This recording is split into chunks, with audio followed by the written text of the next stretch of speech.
Raising the Natives, Educating the Nation is the sixth chapter of NCERT History, Class 8. Part 2 will focus on the rise of national education. As colonial classrooms shaped obedient subjects, a quiet revolution was taking shape in the minds of Indian thinkers. They began to imagine an education that would not enslave but empower. This video traces the rise of national education, a vision rooted in self-respect, cultural pride, and making of a free nation. The chapters that will be explored in detail are: number 1, new rules and routines introduced by the British government; number 2, consequences of the new rules imposed on vernacular system of education; number 3, agenda of national education; number 4, goals of national education; number 5, Gandhiji's vision of national education; number 6, Tagore's abode of peace; and number 7, some important questions for recap.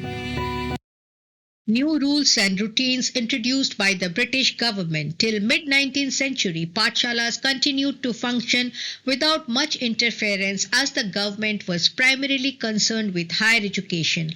After 1854, Company decided to improve the system of vernacular education by imposing routines, rules, and regular inspection. The government felt that this could be done by introducing order within the system and establishing new rules. So, let us see the measures taken by the government. Government Pandits were appointed. Each Pandit was in charge of 4 to 5 schools. Their job was to visit the Pathshalas and try to improve the standard of education. Each guru had to submit periodic reports and take classes according to regular timetable. Teaching was now based on textbooks and learning was to be tested through a system of annual examination. Students were asked to pay regular fees, attend regular classes, and sit on fixed seats. They had to obey the new rule of discipline. Consequences of the new rule imposed on the vernacular system of education. Number 1, Pathshalas which accepted the new rules were supported through government grants. Number 2, gurus who decided to retain their independence did not get any government grant. Soon it became difficult for them to compete with the government-aided Pathshalas. Number 3, in the earlier system, children of poor peasant families were able to go to the Pathshala as the timetable was flexible. Number 4, the new rule demanded regular attendance even during the harvest time when children of poor farmers had to work in the fields. Number 5, inability to attend school was seen as indiscipline and lack of desire to learn. Number 6, destruction of the flexible indigenous Pathshala system caused children of peasants to drop out. Number 7, regular fees and strict rules forced children from poorer background out of education.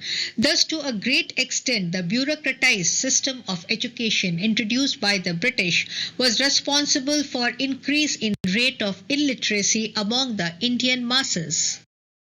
The agenda for national education. From 19th century, many Indian thinkers emphasized the need for the widespread of education. But there was a difference of opinion among the Indian thinkers across the country. Impressed with the developments in Europe, one group of Indian thinkers felt that Western education would help to modernize India. They urged the British government to spend more money on education, whereas another group of Indian thinkers reacted against Western education. Mahatma Gandhi and Rabindranath Tagore were two such individuals. They opposed blind imitation of the West and advocated a system of education rooted in Indian culture and values. Goals of national education. According to Aurobindo Ghosh, the goals of national education were as follows. Number 1, awaken the spirit of nationality among the students by remembering the heroic deeds of our ancestors and their sacrifices. Number 2, education should be imparted in vernacular language so that it could reach maximum people. Number 3, students should remain strongly connected to their roots but at the same time should take fullest advantage of modern scientific discoveries and Western experiments. And number 4, Every student should learn some useful craft, as this would help them to find moderately remunerative employment after leaving their schools. Gandhiji's vision of national education. According to Mahatma Gandhi, colonial education created a sense of inferiority in the minds of Indians.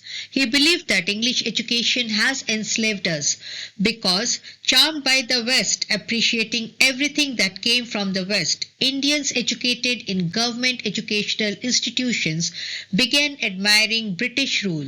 Gandhiji's argument was that colonial education had created a sense of inferiority in the minds of the Indians, as many Indians had started seeing Western civilization as superior and Indian civilization as inferior.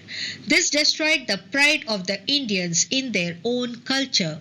Gandhiji wanted an education system that would instill a sense of dignity and self-respect among the students. He emphasized that vernacular language should be the medium of instruction because he believed that foreign language acted as a barrier to true understanding. Western education was based on reading and writing. It gave no importance to oral knowledge, whereas oral learning is often called the bedrock of reading and writing. It is the primary way children learn to structure thoughts and communicate. Western education valued textbooks more than lived experience or practical knowledge. He said, education should develop the mind and soul and not only focus on reading and writing, as simply learning to read and write could not be counted as education. According to Gandhiji, learning a craft and knowing how different things operate was important as this develops the child's mind and the capacity to understand.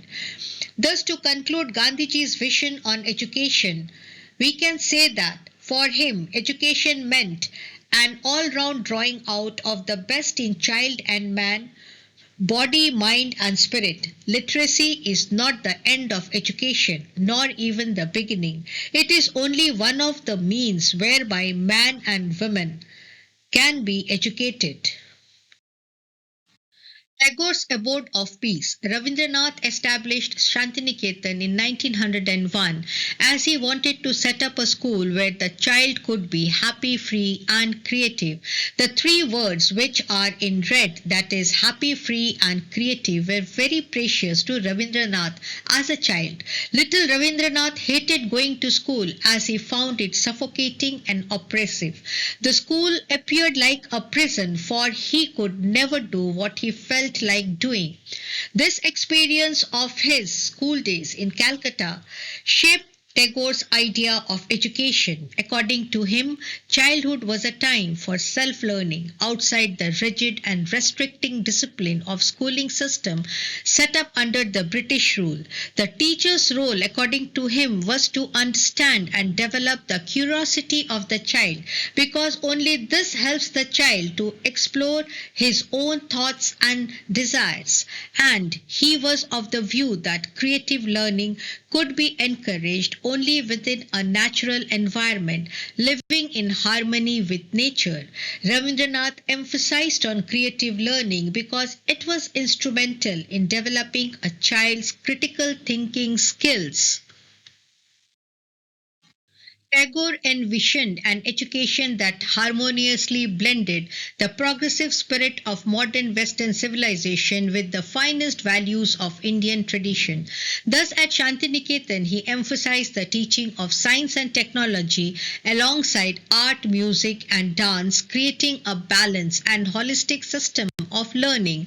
Therefore, unlike Gandhiji, he wanted to combine the elements of modern Western civilization with the elements of Indian traditions.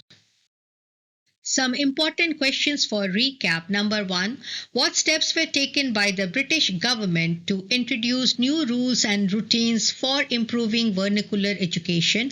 Number two, discuss the impact of the new educational policies on the vernacular system of education. Can the changes be held responsible for the rise of illiteracy in India during that period? Number three, what were the objectives of national education according to Aurobindo Ghosh? Number 4, why did Mahatma Gandhi argue that English education had enslaved the Indian people? Number 5, according to Gandhiji, what was essential for the holistic development of a child? Number 6, what were the fundamental aims that guided Rabindranath Tagore to establish Shantiniketan? And number 7, to what extent can Shantiniketan be described as an institution that provides a balanced and holistic approach to education? As we close the chapter, we have to remember that the struggle for political freedom was visible on the streets, but the struggle for intellectual freedom began in the classrooms, and that is the legacy of national education. Thank you for watching. From colonial classrooms to national consciousness, this was more than a story of awakening. If you found the lesson helpful, please like, share, and subscribe Indrani's History channel.